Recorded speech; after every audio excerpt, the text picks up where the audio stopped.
نحمده ونصلي على رسوله الكريم اما بعد فاعوذ بالله من الشیطان الرجیم بسم الله الرحمن الرحیم سورة بقرہ آیت نمبر دی 50 وبشر الذين آمنوا وعملوا الصالحات أن لهم جنات تجري من تحتها الأنهار كلما رزقوا منها من ثمرة رزقا قالوا هذا الذي رزقنا من قبله وأوتوا به متشابها ولهم فيها أزواج مطهرة وهم فيها خالدون. د تیر آیات سره ربط دا دی چې تیر آیات کې الله تبارک وتعالی دا کسانو ذکر کړو چې کوم کسانو د الله احکامات نه مني، د هغې د عذاب او د یارولو ذکر و چې فإن لم تفعلوا ولن تفعلوا فاتقوا النار التي وقودها الناس والحجارة أعدت للكافرين. د هغې اور نه ویرېږئ چې د هغې خشاک انسانان دي او کاڼي دي، نه هلته ډراوه وه، هلته یره وه، خوف د کافرو دپاره، د نه منونکو دپاره. دې آیات کې الله پاک د ایمان والو دپاره او د عمل صالحو والو دپاره چې کوم منونکي دي د هغې دپاره الله پاک بشارت او زیری ورکوي، خوشخبري بیانوي. دا د الله طریقه او سنت دی په قرآن عظیم کې چې کله د ترهیب ذکر کړی دی، د یرې ذکر کړی دی او د کفارو د نافرمانو د الله پاک ذکر کړی دی، مشرکینو ذکر کړی دی، د هغې د عذاب ذکر کړی دی، نو ورسره د الله پاک د مؤمنانو د جنت او د خوشحالۍ او د خوشخبرۍ ذکر الله پاک قرآن کې هم کړی دی. دا سات یو ځای الله پاک په قرآن کې ځای په ځای باندې ذکر کړی دي. دلته الله پاک د نیکانو خلکو چې کوم ایمان والا دي او عمل صالح کړي د هغې ذکر کوي. نو ایمان او عمل صالحه دا داسې دي چې ایمانی عمل صالحه بیا ورسره وي، او چې ایمانی او عمل صالحه ورسره نه وي د دې بیا درې صورته جوړیږي. یو دا ده چې ایمان بلا عمل، چې ایمانی وي خو عمل صالحه ورسره نه وي، او یو دا ده چې عمل بلا ایمان، چې نیکي کوي خو ایمان نه وي، او دریم صورت دا ده چې ایمانی وي او عمل صالحه وي. نو لومبي صورت چې ایمانی وي او عمل ورسره نه وي، نو دا داسې ده لکه چې د سړي د انسان دا ایمان د زړه ته نه دی کوشوي. کله چې ایمان زړه ته کوشي او راسخ شي د ده د لاس خپو نه به د نیک اعمال صادریږي. او چې نه یو سړی دی چې دا کلمه وایي چې لا اله الا الله محمد رسول الله، خو نیک اعمال یوم نه کوي، عمل صالحه یوم نشته دی. نو د دې مقصد دا دی چې د ایمان د زړه ته نه دی کوشي، د صرف په ژبه باندې کلمه ویلې ده.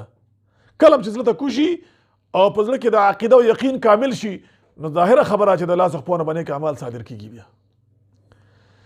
او که داسې څه رکاوټ ورته وي دته چې یا دې مجنون یا دې لیوني وي یا د طبقه نه ملو شي د نیک اعمالو، د الله سره بیا حساب کتاب دی، الله پاک په ورسره بیا عمل حساب کوي. که ایمان د په زړه کې راسخین الله به جنت ورکوي، کړي نه د بیا هغه ایمان مقبول نه دی عند الله چې په زړه کې راسخ نه وي. دویم صورت دا چې عمل صالح وي خو بلا ایمانی، نو دا خو پشان خدای پاک قرآن کې د هغې یو ځای کې ذکر کوي کرمات اشتدت بها الریح، لکه د ایرو پشان مثال دی، لکه نیک اعمال کړي خو د هغه د ایرو پشان مثال دی، وسوځي او ختم شي او باد یوسي، هېڅ هم ورته په لار میدان پاتې نه شي. قرآن کې د هغې ذکر داسې راځي. نو که نیک اعمال ډېر هم کوي خو چې ایمان یې په الله په ذات باندې نه وي، نو دغه اعمال نه حسابېږي او د هغې الله پاک سره هېڅ اجر نشته. او اجر ځکه نشته چې هغه د الله دپاره شوي نه دي. کله چې کار د الله د ذات دپاره د الله د رضا دپاره ونه شو، نو عمل به الله د هغې اجر به الله څنګه ورکړي؟ دا خو چې د الله د رضا دپاره وشي، د الله دپاره وشي، نو الله پاک اجر ورکړي د هغې سجونو د هغې اعمالو. چونکې د ایمان په الله په ذات باندې نه وي، الله نه پېژنوي، نو که دوی ډېر هم د ویلفیر او کارونه کوي، ډېر هم ښه کارونه کوي، نو د هغې اجر د الله سره نشته، الله د هغې اجر نه ورکوي. او ظاهري لا چې کوم دی چې اوس الله مني نه او د هغه د ذات دپاره کوي نه، د هغه د رضا د خوشنودۍ دپاره کوي نه، نو هغه الله به د هغې څه اجر ورکړي؟ لکه دا کافر، لکه دا مشرکین که د ویلفیر کارونه کوي، چیریټیز کوي، ډېر ښه کارونه کوي مثال په طور، نو بس الله وایي چې هغه د چا دپاره کوي، هغې اجر به هغې ته میلاویږي. که د شهرت دپاره کوي شهرت ته میلاویږي، که د عزت دپاره کوي عزت ته میلاویږي، خو الله ورته کم از کم نه میلاویږي. الله به هغې میلاویږي چې په الله باندې عقیده او ایمان مضبوطي او د الله یو مني او الله خپل خالق او مالک خپل معبود مني. دا ایمان عمل بلا ایمانه پشان د ایرو دی، پشان د اسم نه دی، اسم نه دی، د هغې هېڅ فایده نه میلاویږي. او دریم صورت هغه چې ایمانی او عمل صالح هم ورسره وي، دغه د هغې به ذکر په دې قرآن کې په دې آیات کې راځي. وبشر الذين آمنوا او زیری ورکړه هغه چاته چې ایمان یې وروړي، عمل صالح یې کړي، عمل صالحات عمل صالح یې کړي. خوشخبری ورکړي هغه چاته، زیری ورکړي هغه چاته آمنو چې ایمان یې وروړي وعملوا الصالحات او عمل نیک اعمال کوي. څه زیری ورته ورکړي؟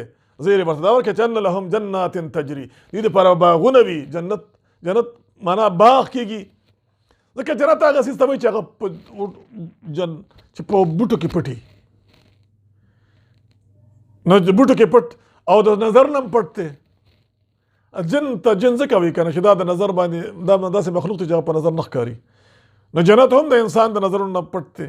نو په دغه معنا کې مته جنت ویلی شي. او چونکې دی کې به ونه هم ډېر زیات وي، په ونو کې پټي، نو هم جنت دی. باغ جنات تجري من تحت الانهار، چې بهیږي به لاندې د هغې نه ولې تجري جاری به وي، بهیږي به من تحتها لاندې د هغې نه الانهار ولې. کلما هر پیرا رزقو منها من ثمرة، چې رزق ورشي کی د جنتیانو ته د باغونو نه د جنت نه من ثمرة د میوو نه رزق خوراک دپاره، چې دوی له رزق ورکړی شي د دې میوو نه د خوراک دپاره چې وخورئ او دوی یې خوري. نو قالو دوی به وایي هذا الذي، دا میوه خو هغه ده رزقنا من قبل، چې موږ ته مخکې راکړی شوې وه. دې نه دوه خبرې مراد کېدی شي. یو خو دا چې په جنت کې ورته مخکې چې کوم میله وي، لکه پرون چې ورته کومه میوه میلو وه، نن ورته هغسې میوه میلو شي چې دا میوه خو موږ پرون هم خوړلې وه، خو چې وایي بیا یې وخوري. مخکې آیتونو کې راځي د هغې ذایقه و بدله بیا نور آیتونو کې بیا وروسته قرآن کې د هغې ذکر شته چې د هغې ذایقه و بدله وي. نو دی وایي چې دا میوه خو موږ پرون هم خوړلې، مثال په طور. یا د دې نه مراد د دنیا د زندګي من قبل نه مراد اشاره که دنیا ته شي، چې لکه دا میوې خو موږ دنیا کې هم خوړلې وې، لکه دا خو ماغه د دنیا د هغې هم په شان هم دی، د دنیا د هغه سیو په شان سیو دی، د دنیا د شلتالو په شان شلتالو دی، د دنیا د نعمتونو د دنیا د میوو په شان میوې دي. دا خو موږ ته مخکې موږ راغشتې موږ خوړلې وې، دا خو هغسې میوې دي. واوتو به متشابهه، او دې ته به ورکړي شي یو شان یو شان میوې به په شکل به ټولې یو شان میوې به ذایقه کې به بدلې بیا. ولهم فيها ازواج مطهره، او دوی دپاره به وي په دې جنت کې بیبیانې پاکیزه بیبیانې وي پکې. انسان د فطرت داسې دی چې د ځان له خوشحالېږي، نه د ځان له خفه وي. آدم علیه السلام چې په جنت کې الله پیدا کړ داسې بې طبیعته بې سرو چې الله پاک ورته بیا صنف نازک ورکړله هواوې وي، نو بیا د مزاج ښه شو، د ګپ دپاره یو ملګری دته پیدا شو. نو دغه رنګې په جنت کې هم انسان چې ځان لري نو دی به بې سره وي، خو چې د سره بیبیانې دی به خوشحاله وي. نو دی دا همنشین او چې ورسره وي نو هغې سره، او چې همنشین او بیا هغه دلنشین هم وي، نو هغې سره د انسان فطرت خوشحالېږي. د خوشحالۍ اسباب انسان ته خدای پاک ورکوي په جنت کې. د هغې ذکر الله دلته کوي چې ولهم فیها ازواج مطهرة، دې دپاره پکې پاکیزه بیبیانې به وي. وهم فیها خالدون، او دوی په دې جنتونو کې همیشه به وي. الله دې زموږ او ستاسو نصیب کړي. وبشر الذین آمنوا وعملوا الصالحات، او زیر ورکړه هغه چاته چې ایمان یې وروړي او عمل صالح یې کړي. ان لهم جنات تجري من تحت الانهار، چې دې دپاره په دې کې جنتونه وي چې بهیږي بلاندې هغې نه ولې. کلما رزقوا منها من ثمرة رزقا، کله چې دې ته ورکړي شي رزق د دغه میوو نه د خوراک دپاره، قالوا وی به دي هذا الذي رزقنا من قبل، دا خو هغسې دي چې مخکې موږ ته الله پاک راکړی وي، موږ ته مخکې راکړی شوی وي دا رزق. واوتو به متشابهه، دې ته به ورکړي شي یو شانتې میوې په یو شکل په یو صورت کې. ولهم فیها ازواج مطهرة، دې دپاره په دې کې بیبیانې پاکې. وهم فیها خالدون، او په دې کې به دوی همیشه وي. واخر دعوانا ان الحمد لله رب العالمین.